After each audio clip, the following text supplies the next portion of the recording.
This video is brought to you by gvgmall.com, the website where you can save money on software keys like Microsoft Office and Windows 10. You can pick up a copy of Office 2019 Professional Plus for $54.45 and Windows 10 Pro for as little as $15.32. But if you use discount code TBW, you'll get another 20% off, dropping the price of Office 2019 to $43.56 and Windows 10 Pro for just $12.26. Microsoft Office 2019 also has some new and exciting features as well. They've now added the ability to easily insert various SVG icons into your documents. These can be rotated, colored, and resized. There's also a text translator built into Word, Excel, OneNote, and PowerPoint. And one feature that I thought was pretty cool was digital inking, now being supported for various Microsoft Office applications. GVG Mall also sell game keys like Battlefield 5 and Red Dead Redemption 2, and if you want to save money when buying those game keys, use discount code TBG for 3% off your purchase. Hello everyone, I'm Em. Welcome to TechBlock. Today we got some good news and we have some pretty tragic news as well, but it's kind of funny, I guess. The good news being, that's what we'll begin with. The good news being that today, like a couple of hours ago, I finally passed my practical driving test here in the UK, so I can now drive a car by myself, dude. I've got the certificate right here. I've blocked off all the other information via like ROG stickers, but as you can see here, practical driving test, pass certificate, and there's my name right there. So finally, dude, I can get a car and we can make it RGB. I won't get a car for like probably the next month or two, as I gotta save up, dude. But when I do eventually get around to actually buying that car, we're gonna add like some RGB mods to it, probably. We'll see what happens, I guess. We'll see what I can do. It'll be fun, so expect like a few car videos every now and again. I won't post many, maybe just like 1 or 2 videos every couple of months, I guess. We'll see what happens. I'm not gonna make any promises just yet, as I don't even have the car yet. But when I do get the car, I think it might be here in February, as I think I have to wait like a month for it to actually be delivered. So it'll take a while, but that's not really a problem, although it kind of is because it's pretty cold in the UK.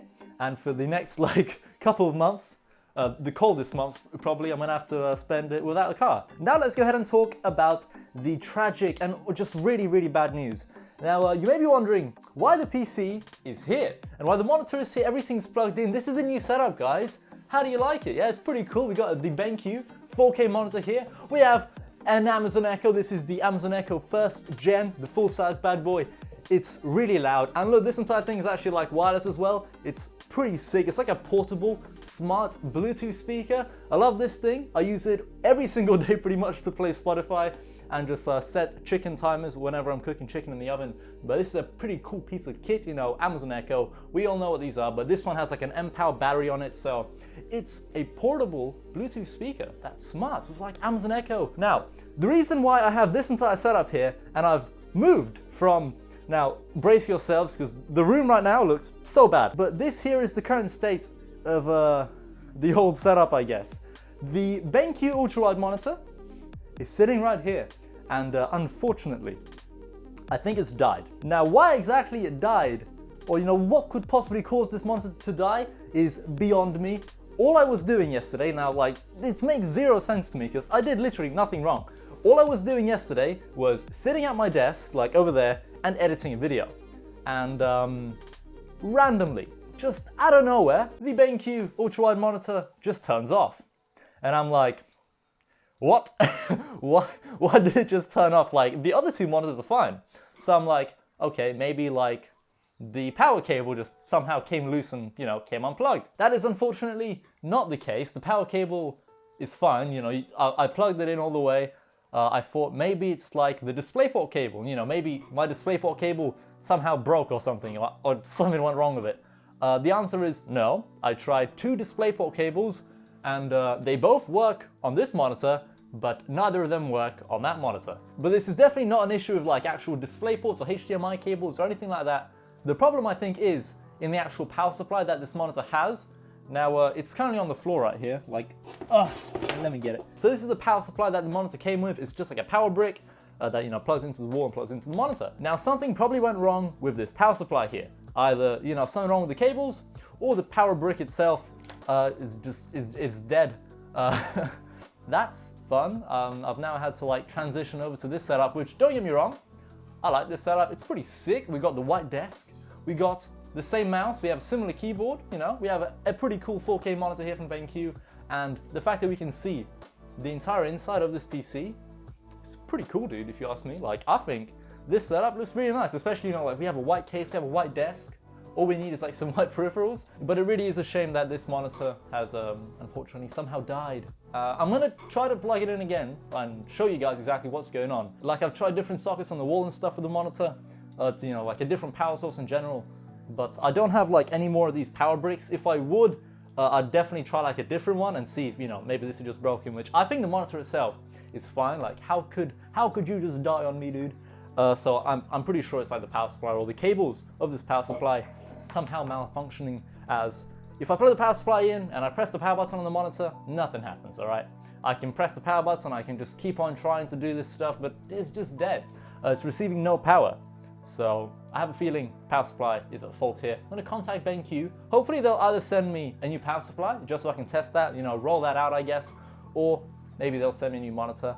I don't have a goddamn clue, but honestly, I miss this monitor so much. It's so good. It's 3440 by 1440 HDR, but for the time being, not gonna be able to use the ultrawide monitor, and it's a shame, because yesterday I ordered the AMD Vega 64 from ASUS, and that card is arriving tomorrow, I think, and I can't even play games on the ultrawide, because the ultrawide died.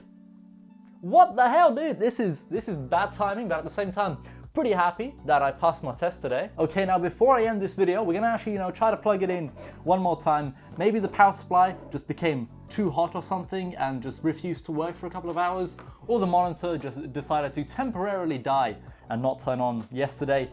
So we're gonna plug it in today and see if by some miracle it's fixed, okay? Now, if it is fixed, holy crap, I'll be happy, since then I can play Civilization 6 on a Vega 64 card on this beautiful monitor that hopefully will work. But I highly doubt that this will turn on, as I tried it yesterday and I'm like, right, this is probably 100% dead. But we're gonna try it anyway. There we go, I plugged the power supply in. Now, let's plug the monitor power in. That goes in right there, that's fully in. The monitor is not facing you guys, so let me fix that. Right, this is the monitor. The power button is right here. It's not working, dude. Now, maybe like this is loose. Maybe it's not connected all the way. Let's unplug it, plug it back in. Please, dude. Maybe I've not plugged this in all the way, but I have. I'm doing everything right. Why won't you work, dude? What's wrong with you? Like, I don't know what to do. Like, I'm pressing the power button, nothing's happening. Like, there's just no sign of life. I'm pretty sure this little power supply here is at fault. You did this, dude. You are preventing me from using this awesome monitor. Like, editing videos on this monitor has been absolutely awesome. I pretty much have my entire timeline across this gigantic monitor, dude.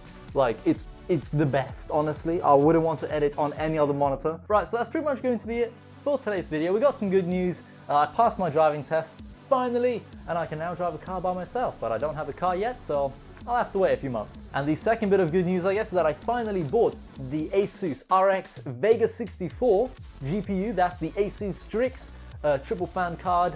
Lovely card. Now, I know some of you are going to begin commenting right now, saying, you idiot, dude, why did you go with an AMD card? You could have gone with like a 2080 Ti or a 2070. Right, I know I could have bought the RTX like 2080 Ti or something, but that would literally bankrupt me. That card is like 1.5K in the UK, and the ASUS STRIX RTX 2080 Ti is also out of stock, so I can't even buy it, even if I had the money to buy it. So my plan is, I'm going to use the Vega 64 card for now, as I have an AMD FreeSync monitor here. The BenQ Ultrawide monitor that unfortunately died is also AMD FreeSync compatible. And you know, I have nothing against AMD, like they make good cards. The Vega 64 is pretty similar in performance to a 1080, and just going from like a GTX 970 to a Vega 64, it's going to be quite the jump in performance. And my plan is to eventually buy myself an RTX card once they become a little bit more affordable, or maybe I'll pick up one of the new AMD Navi cards that are coming out next year, either in CES or sometime in 2019. AMD finally are releasing the Navi architecture cards, which I'm excited about. Hopefully they're a lot better than the Vega cards. But yeah, apart from all that, you know, the BenQ monitor died. pretty sad day, but at the same time, pretty good day. So hopefully we can get this monitor replaced or repaired by getting a new power supply if the power supply is indeed at fault here. But apart from all that, everyone, thank you all so much for watching. Hope you enjoyed the video. I know it wasn't the most exciting one. I'm going to have some more videos coming out soon. But apart from that, everyone, thank you all for watching so much and hope to see you in another video soon.